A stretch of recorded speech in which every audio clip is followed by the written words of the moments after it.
Veer high Janardan J for short बात करनी है। किस बारे में?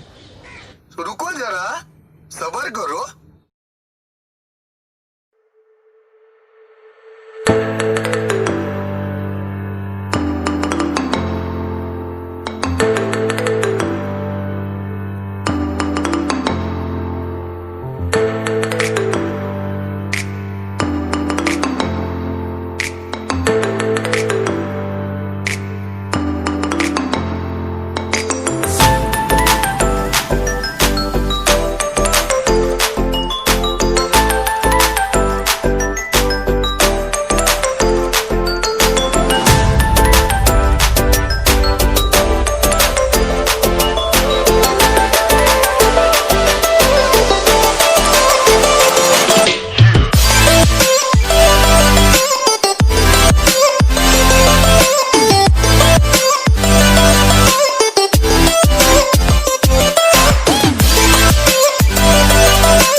वीर हाय जनार्दन जे फॉर शॉर्ट बात करनी है। किस बारे में? एक्चुअली तू ना बड़ी कूल लगती है मुझे ये कहना था। और हॉट भी कितनी है तू, कमाल कॉम्बो है ना, hot cool same time. Anything else? हाँ आई लव यू।